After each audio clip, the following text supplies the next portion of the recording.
Hey UK Bills Mafia, this is Christian Wade of your Buffalo Bills.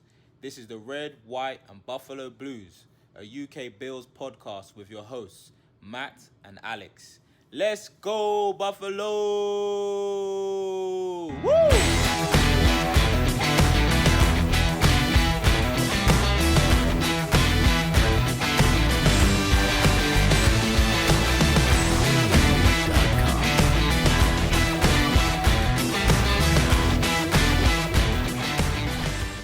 So after the big week that we've had, it's all comes down to what's next. And the biggest issue that I kind of had is we're returning a lot of guys on the D line, but we really wanted to upgrade that because I don't know the front four getting pressured by themselves wasn't there for me.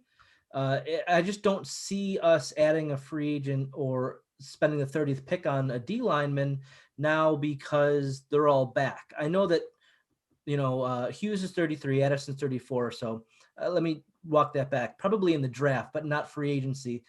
Are we happy with the D line? I don't think anyone's necessarily happy with the D line, right? I think when you talk about that pressure, I mean, it is where it is different than some teams, right? Where you can see, hey, here is the the sack artist that is on the line, and maybe that those guys that get that $20+ million type of contract, and then you're really filling with lower pieces. With the Bills, it is more of a group effort.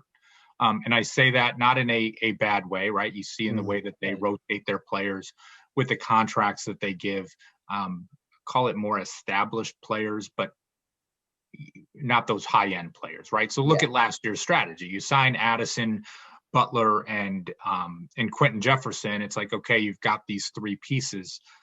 If I'm being super critical, right, you kind of went 0 for 3 with those guys. None of them really hit in the way that you would look for them to. Now, as you have two of them take the pay cuts, that's one piece. But I do think there is still an opportunity to add an edge if the money is there. And I say that from Carl Lawson is a fun name, and everyone is talking about him like he's everyone's under the radar free agent candidate. Yeah. If he's everyone's under the radar candidate, then he's not really under the radar. Right. But he's young. He's 25, 26 years old, right? If he's going to get somewhere between $10 and $12 million per year, now you're thinking to yourself, okay, this could be the future pairing.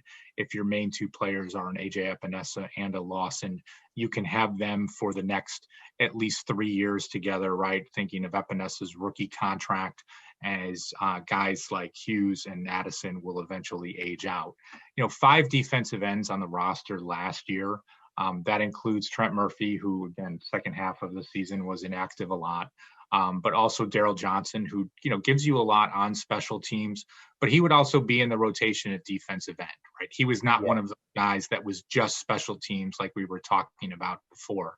So if the Bills are going to sign someone like Lawson, does it become Hughes, the free agent signing, Epinesa, and Addison really is those, 4 guys that are the core part of that rotation?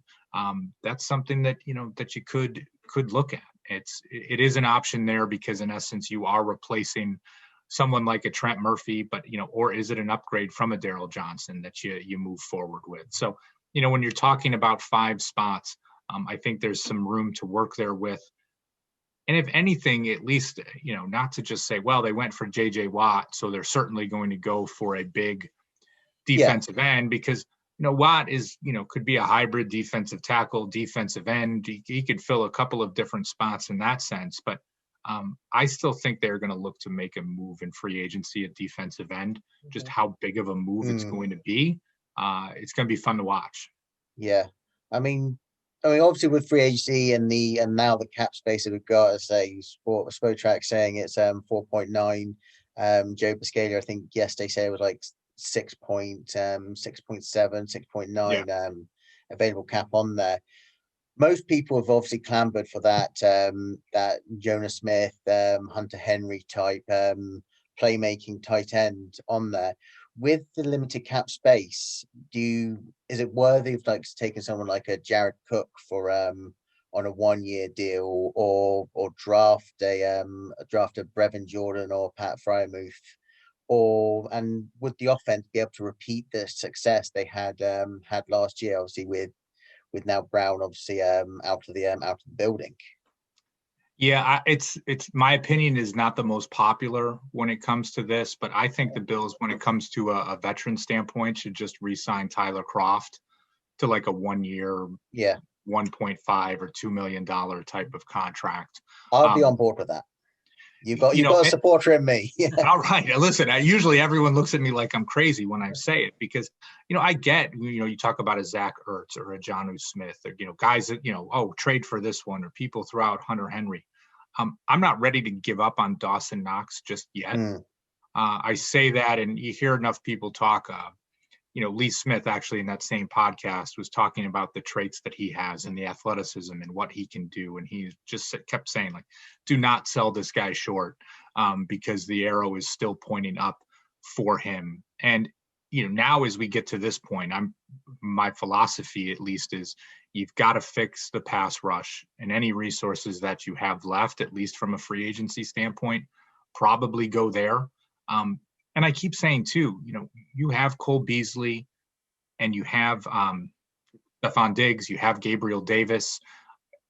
I'm not looking to take targets away from them to give to a $10 million free agent tight end to justify what is taking place there.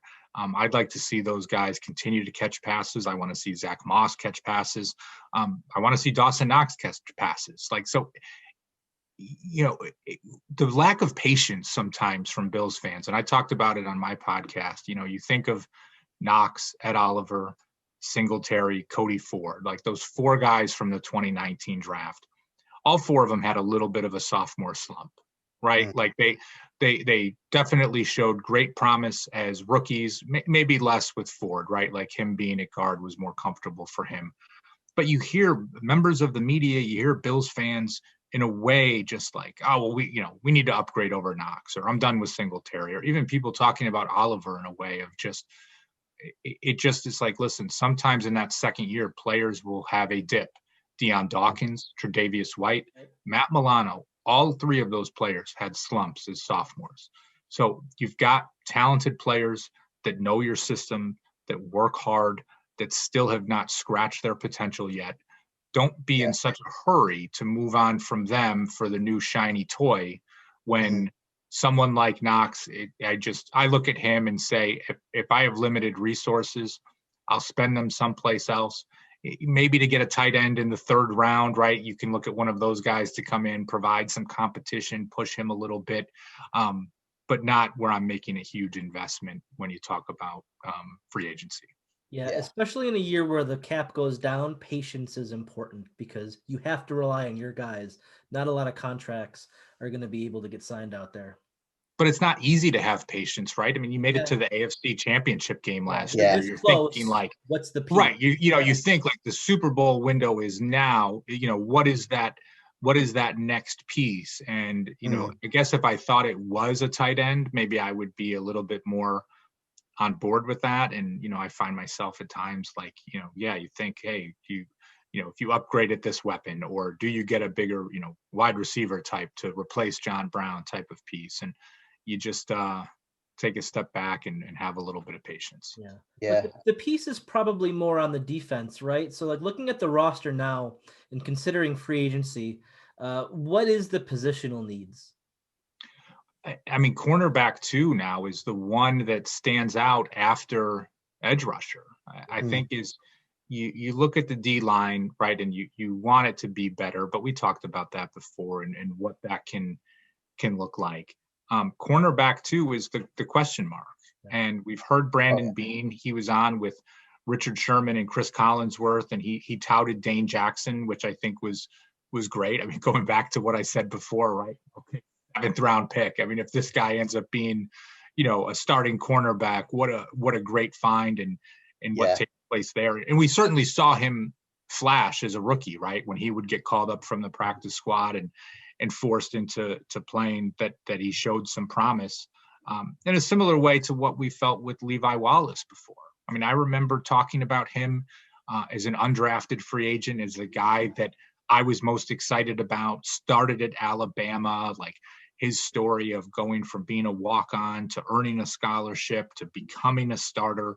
It's that type of story you can get behind. And I'm still a fan of Levi Wallace. I think if they can re-sign him for the RFA tender at 2 point something million, that they should have done that already, because then at least you know what your floor is. And if Levi Wallace is your floor at cornerback, you know where you stand. But you can upgrade the position on the defensive side of the ball. That is the one that has the most potential for upgrade.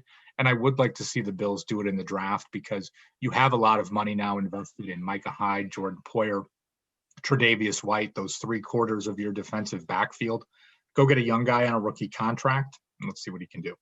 Yeah. So I mean, with obviously free agency and all that, what would your approach be to that cornerback if we just said just free agent on there?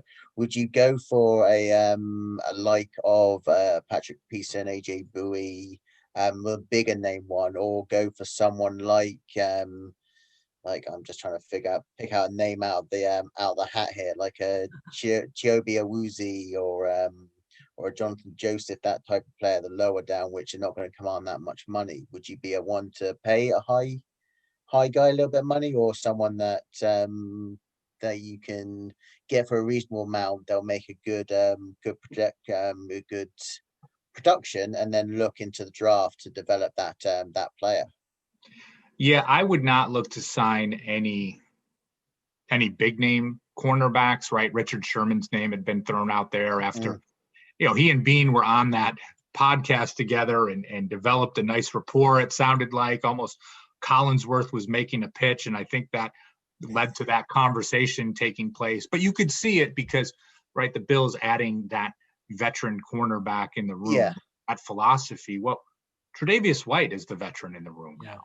Like, you don't need a Josh Norman there, like not an EJ Gaines, like no disrespect even to those guys either. But if you're looking and saying, oh, we need to add a veteran to the room, you already have that veteran in my opinion. So, do they bring back a familiar name? I mean, Kevin Johnson, someone that, the Bills lost in free agency last year, is a free agent again. That's a guy you could probably bring in on a 1-year, $2 million type of contract. I'd be fine with something like that. But as I was saying, I would really like them to get someone in the draft, maybe in that first, second, or third round. I think that's where they can bring in someone that, if paired with Levi Wallace, you provide that competition, but you can get more athletic there and eventually make that switch. Before we, I wanted to walk back. You mentioned RFAs, so it's Levi Wallace, Corey Bojorquez, and Ike Budker. Around the league, are other RFAs being signed, or is this something that is usually taking a while to do? You know what? That's a good question, and I haven't seen too much with it lately. And I've been distracted over the last 2 days because of the moves that the Bills have been making, but I haven't seen too much with it yet. I mean, everyone, Sal Capaccio was talking about the strategy the Bills had with Isaiah McKenzie last year, right? Like, they did not tender him as a restricted free agent. They let him hit free agency, right? Become unrestricted, and then signed him back to the 1-year deal. So I'm curious if that is going to be their philosophy with those guys. Right. Again, as a fan, you're always a little worried. Like, I don't want to see them lose Corey Bojorquez. Like, I want that consistency on special teams. Ike Bottker, did serviceably well as a starting guard last year, to bring him back. But you imagine those conversations are taking place. The one I am torn on is Wallace. And to expand on that a little bit, I have a bit of a soft spot for him, as I talked about before, of just his personal story and getting to Alabama and then getting to the NFL.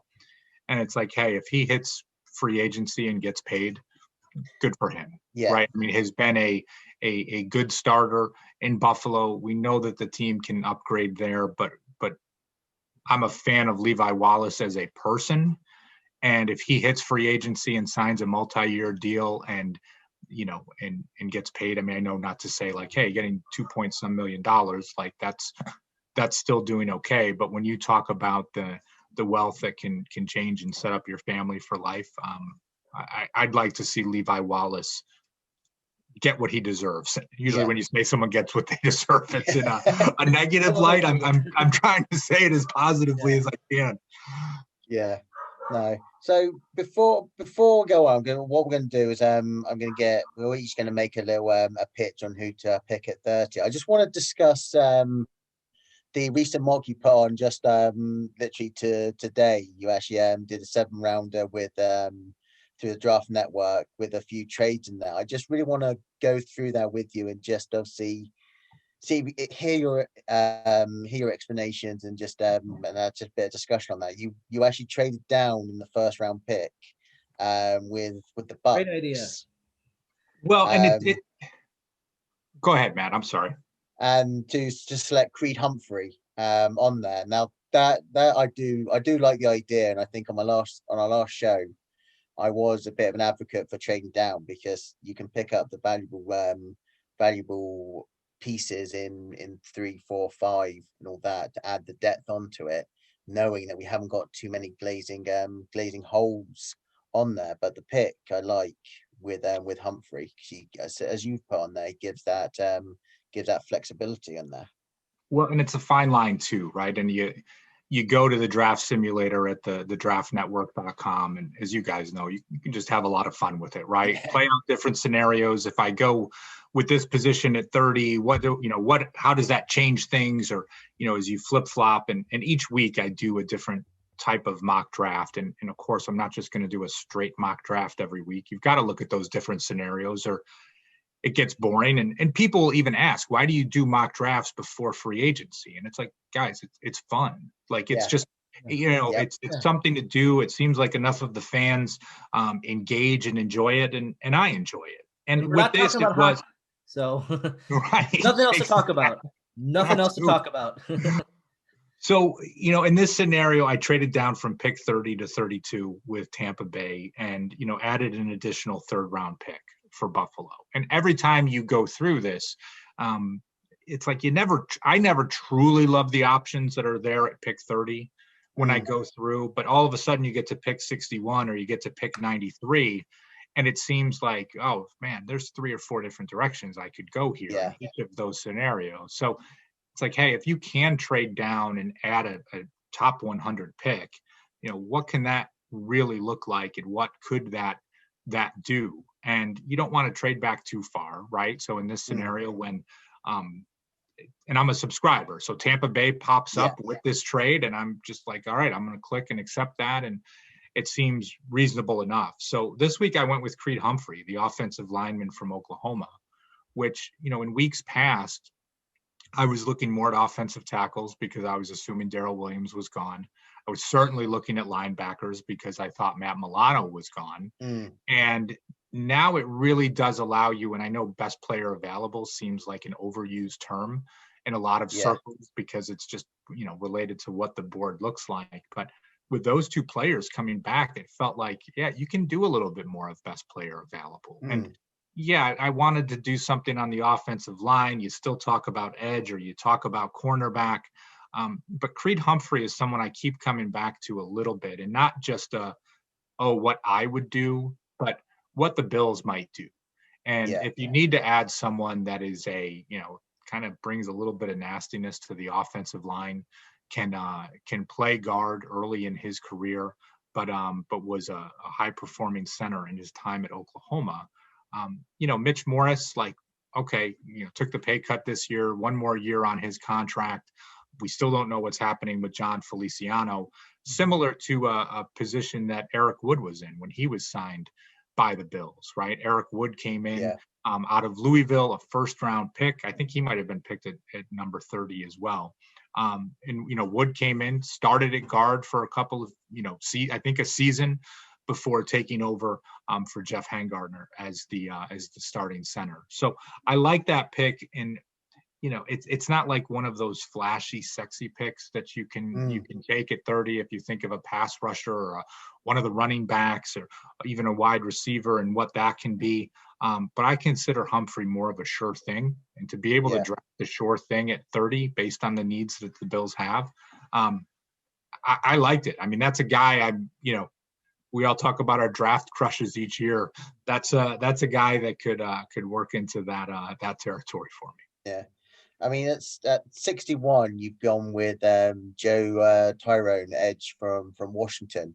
Now, I have to admit that for him, I've not seen much and looked into him that much on there. But obviously, he's got the height that you're looking for. Obviously, as you put on there, you may need to add just a tiny bit of weight on there. But obviously, let's see what can he do? What stood out on his tape? Yeah, and Tryon is one of those guys that right during the season I didn't see much of either, and then the NFL season ends and you're scrambling a little bit and you see what different folks are saying, and here's a guy that in different mocks has been late in the first round all the way through, again being available at pick 61. You talk about guys that have the tools, and he seems to be one of those guys. Like, there's not a ton of flaws in his game. He's a high effort. He plays with good technique. Everything that you see about him is a positive. One of the pieces that was noted from the guys at the Draft Network is just saying with an upgrade in NFL coaching, here is someone that just has the potential to be even better than he has so far. And when you talk about an edge rusher in round 2, that in essence is what you are looking for, right? Because if they had already shown flashes or more of that potential, they're going in the first round, right? I mean, heck, they're going in the first 15 picks in many scenarios. So anyone that you get as an edge rusher at this point is going to be, I'll say, a little bit of a project.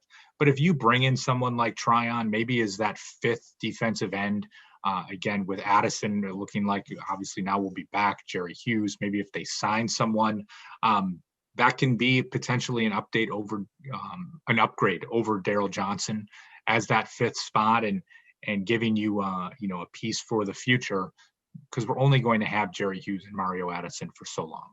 Right. Yeah. I mean, pick 93. This one I've actually started to get into a bit more about. When you think of obviously defense techniques and one technique, obviously everyone's going for that pick of the big belly guys in Tyler Shelvin, but Aleem McNeil of NC State. He was a former running back in high school. All that quite athletic, and obviously he can be a star. I want to see like his high school tape. Like, how do you make that shift? What? Right, of being being running back to to a starting defensive run stuffer, for an ACC school. So yeah, and really with this pick, I always tend to kind of flip flop between McNeil and Shelvin, right? Of getting one of those run stuffers, because that is, I think, a critical need. I think McNeil might have a little bit more potential as a pass rusher to grow into that because of the athleticism that you talked about before. But whether it's either of those two guys, and Shelvin was not on the board when I did the mock, making it easy for me to pick McNeil when I put this one together. But it's just, and it's right, it's that recurring theme of, hey, you've got Harrison Phillips in the last year of his deal, Star Lotulelei, he opted out last season. We're all assuming he's going to be back and hoping he will be back, but at this stage in his career, there could be some question marks there. For the Bills to get younger, right? I mean, someone like McNeil or Shelvin, potentially serving as, I guess what I would say, like what we had hoped Harrison Phillips would have been. Yeah. And I don't say that as a knock on him because, coming off the injury and playing last year, it's not an easy injury to recover from. I'm curious to see what he looks like this season. But you need someone that can, replace Star Lotulelei, because this might be his last season with the Bills. Yeah. And also, I'm just reading Joe Marino's report on him on the Draft Network. He was actually a high school linebacker as well. So he was a high school linebacker and running back. So he's got the athleticism all over the board on that one. To say the least. Yeah. Well, I could see Derrick Henry playing linebacker, so seriously. It's the only one. It's the only one, though. Yeah. I can just imagine that Henry and either running into Shelvin or McNeil. That would be an interesting battle. I think the earth would shake and a massive earthquake would actually hit if that happened. Well, let's hope not. Those are dangerous. But Pick 95, you've gone with Trill Williams, cornerback of Syracuse, and they've had some really good they've got some really good defensive back prospects in this draft on there. Yeah, and for where I live in upstate New York, you see a lot of Syracuse football, a down year for them as a team, but from the cornerback position, a guy like Williams as a third round pick, it's, as we talked about before, it's hedging that bet a little bit, right? You're not going to have just him and Dane Jackson as your options at cornerback too. So you need to have someone like Levi Wallace back, or to sign that veteran type of as we've talked about before, Kevin Johnson and EJ Gaines type to compete there. But as a third round pick, I mean, he stands about 6'2", good athleticism. Yeah. When you talk about a zone defense that the Bills play, again, that can cover up some mistakes that are, for a rookie early on, right? When you've got someone like Mike Hyde behind you to be a little bit of that eraser, puts you in that position. I debated, do I go cornerback earlier in this draft? Like I said to you before, I opted for Creed Humphrey with that. And once I was able to add the additional third round pick, it made it easier for me to say, let me see what would make sense here. So someone like Williams, I mean, here is a guy that, if you can get him in the third round, brings that blend of size and athleticism that is an upgrade from Levi Wallace. I mean, I don't want to talk about a third round rookie, being an instant upgrade from a guy that has performed these last couple of years, but from an athleticism standpoint, Williams would bring that to the table. Yeah. And then you actually traded up into round 4 for pick 136, and you went with a running back. Running back has been such a hot topic for Bills fans, right? Because we saw mock drafts early on from Mel Kiper, Todd McShay. There have been plenty of drafts, not just, from those two, that have had the Bills going with a running back at pick 30. Yeah. Not Harris has been a popular name. Travis Etienne has been a popular name. And I get it. You can look at things and say, when we talked before about patience, right? Like of that group of 4, because the Bills have Zach Moss, it's easier for me maybe to have a little bit of patience with Devin Singletary, but I think Moss might be, a peg above him on the depth chart right now. So rather than spending an early pick on running back and, looking for that upgrade and that electric piece, it's a little bit of, okay, take a mid-round pick here, bring in someone like Sermon, 6'1", 215 pounds, like a bigger back. I mean, everyone wants to talk about the Derrick Henry model. Like, I'm not saying that he's that type of size, but a bigger back than what the Bills have, brings some explosiveness, but was in a timeshare at Ohio State. And is he that early down upgrade to Devin Singletary? Like, does Devin Singletary become a third down back for the Bills? We've seen him be good in pass protection. I still like him as a receiver out of the backfield. Does Moss become, maybe that primary back for the Bills?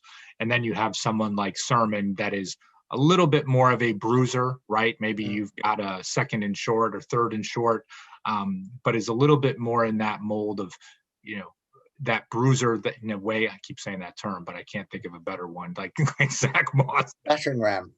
Do you ever listen back to one of your podcasts and you say like the same term so many times and you cringe? That will be this when. That's why I don't listen to my own show. Yeah. But no, you make a good point about those short down yardage, because I kind of don't want Josh doing that anymore, or at least not as often. So I don't want him to do it at all. Yeah. If it is, a run pass option scenario near the goal line, and he's running towards the pylon untouched, or on a play action opportunity, and I thought he did a better job of sliding this last year, but the less hits he takes, the better. And I know he's effective as a short down back. But I don't need to see it as much as it's taking place. And just because, we talk about running back, I think a lot of times people like, well, this is a pass happy league. Like, it's not time to be focusing on the run. I'm not even saying focus on the run. I'm just saying run more effectively than maybe than you did in 2020. It's not saying pass less. It's just, there just seemed to be too many scenarios last year. The Bills would get a 7 or 8 yard completion on first down. Second down, it just seemed like they would get stuffed in every scenario, right? Second and short, in what that would be. So not that adding a bigger back just makes that work, but I'd like to see that be a bit more effective. And Singletary doesn't bring that type of play to the table. But if you had that trio, I think the Bills would be in a good spot. And as we said before, you don't necessarily need to add that veteran in the room. Devin Singletary in year 3 was, groomed under a guy like Frank Gore. Like he can be that vet. That's okay. Yeah. So before I move on to your last pick on there, just a quick question: would you be on team running back at 30? I would not complain if the Bills took a running back at 30. It is, and it's certainly, I felt that earlier. It's a lot easier now. Again, once you re-sign Williams and Milano, but I wouldn't complain. If they added a Travis Etienne and said, listen, this is going to be a guy that is, electric with the ball in his hands. He's going to catch 50 passes this season. And, CJ Spiller was ahead of his time in Buffalo. You think if you had a CJ Spiller type of player in Buffalo, and I'm not saying Etienne is Spiller, but like when you think of being able to catch those passes out of the backfield on the regular, I'd be curious to see what the offense would look like with that. It would certainly be exciting. It definitely had the new dimension. So keep teams on their heels that way. Absolutely. So with your last pick, pick 174, you've gone Marlon Williams, wide receiver of UCF, bringing in Davis's college teammate. Yeah, and with this pick, there was a number of wide receiver options that were there. I thought it was, again, you talk about adding competition at the bottom of the roster. Williams is a guy that, had seen in some spots before. UCF has a great number of prospects coming out of draft. When you look at their team, it's, they've always struggled to get the recognition, right, as a non-Power 5 type of team. But Williams was a guy, is noted here, 6 foot, 222 pounds, gives you a bit of a bigger wide receiver. I think similar to Gabriel Davis, again, maybe someone that's just a little bit overlooked because you don't come from one of those bigger schools. And I went with Williams as a bigger option. Certainly there's more guys in that Isaiah McKenzie, John Brown sort of size and speed mold when it came to it. But there was just something about Williams that I liked, the opportunity to bring in another big body, again, competing with like Duke Williams and Jake Kumro, Isaiah Hodgins, are all relatively bigger receivers. And I don't think it's necessarily that piece that the Bills have hit on yet when you talk about more of that physical type of presence. Davis is a big receiver, right? And again, Errol's still pointing up, love what we saw from him as a rookie. But to add a 222-pound wideout, sure, right? With a 5th round pick, why not? Usually when I get to that point, it's like, let's just have fun with it and who's intriguing here. Yeah, no, exactly. I'm exactly the same when it comes to the last few rounds on there. So obviously what we're going to do, each one of us got a player that they want at number they want to push for at number 30. So what we're going to do, each one of us is going to choose that choose their player, discuss it, and I'm going to put it on when the episode comes out. I'm going to put it on Twitter as a poll and actually see who actually is convinces the listeners the most on there. And let's start with Alex first. Oh yeah, the guy who doesn't know what he's talking about. Great. I don't see us doing defensive end in the edge rusher in free agency anymore, just because of the money now. A guy who is in the single digits for payment, I can't see him being effective, so I want to go young here. And I did a Pro Football Focus and a Draft Network mock, and the defensive end out of Georgia, Ojulari, was available in both. Reading up on him, he's a guy who can be a project in the same way Epinesa is. So not a lot of pressure on him, an ability to learn the game. And then in a year or two, he's starting with Epinesa. And I think that's where we go for right now. Okay, Anthony. So, obviously I talked about Creed Humphrey before, and I'll go off script with that because I think that's a little bit more of just, it's the, a sensible type of pick, as I was saying, is a bit of a sure thing. Alex, I do like the pick of Aziz Ojulari. I think that is that has some interesting upside. And when you're talking at pick 30, what that can really be for the Bills. I pulled up the mock draft machine real quick to take a look at it.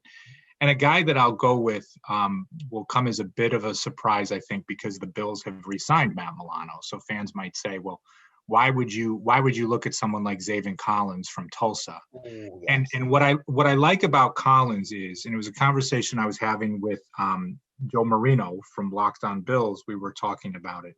He said Collins is really in that mold of think of Lorenzo Alexander, a guy that you can line up at defensive end on a passing down if you need to. You can put him in a number of different linebacker positions based on his athleticism. He brings you some flexibility there. A little bit of that chess piece on defense. And I think when we talk about the Bills defense in 2020 and in some ways how they underperformed, people talk about Shaq Lawson and Jordan Phillips. I'll talk about Lorenzo Alexander, and not just because who he was as a leader. We'd see him line up at defensive tackle in pass rushing situations. For the Bills to add that type of a player to the defense, and I know there's talk about, do you add a big nickel type of, more of a hybrid safety / linebacker? I'm looking at someone like Collins, more of a defensive end / linebacker. That piece that you can move around in the Lorenzo Alexander mold, to me, that's really intriguing. Not knowing what else you do in free agency and where some things can go with it. If they do want to do some more traditional 4-3 sets, Collins can be that upgrade over an AJ Klein, and who knows what the team ends up doing with him. So for me, that's a little bit of a wild card. That he was a real popular choice from Bills fans. We did a poll with them a few weeks ago when everyone thought Matt Milano was gone. So he was the easy choice that came in.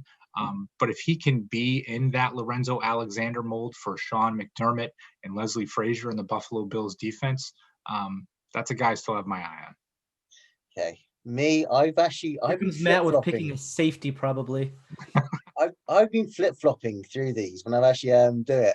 I've been looking at Vera Tucker, Melon Farnwoo, Jalen Phillips, and as a wild card out there, Terrence Marshall Jr. of LSU. All right, on there. One. That's one. That's what I'm going to do. I'm just giving him what I was actually thinking. I've actually you do research. You do research. Okay, all right. Yes, okay. yes, more than you. Yeah, but no, my luck, you'll probably win this poll. But no, I've gone with Melifonwu. I think what I like about him is his size. On there, he's best fitted to zone, and we know McDermott loves to run zone more than man coverage. But he has that appeal that he can potentially have the traits to learn man coverage, and a good Swiss Army knife to play slot outside. And it's just his tackling, and we know McDermott loves his tackling and actually wants guys to have the proper technique tackling. So I would have said 6'2", 212. If I can never pronounce his first name, it's Ifeanyi Melifonwu for it. But I was looking at Terrence Marshall as my wild card on there with behind Chase and Jefferson. Game reminds me a little bit of Justin Jefferson. Can play in the slot outside, great hands and route running, and has that height, weight, speed advantage that can really make a difference. Well, I think it's interesting when you talk about the wide receivers too, because is a guy like Marshall still going to be there? Is Bateman going to be gone? Kadarius Toney, the fun that can come from adding another dynamic playmaker on offense, that's interesting too. But you can't go wrong with adding a cornerback at pick 30. I mean, I think you look at any of those picks and you can see how they can fit in with the Bills. And the fun piece is, we've said this a number of times already, right? You sign Milano back, you sign Williams back. You can go more of that best player available than feeling, oh gosh, if we don't get an offensive tackle here, like we're screwed. Yeah.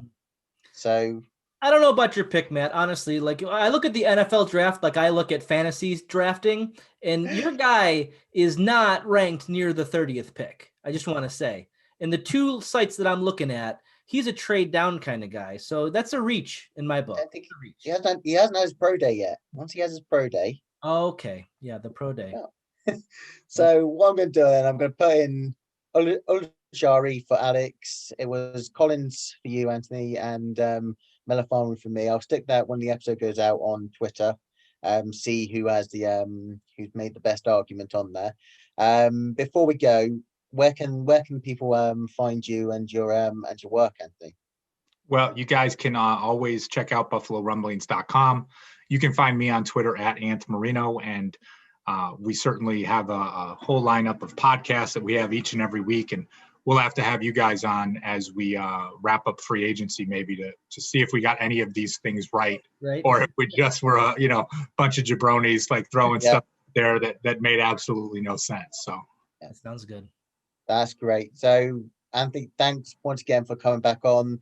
We'll try not make it a long time for the next appearance on there. And for Alex and me, Matt, it's go Bills. Go Bills. Thanks for joining us. Bills.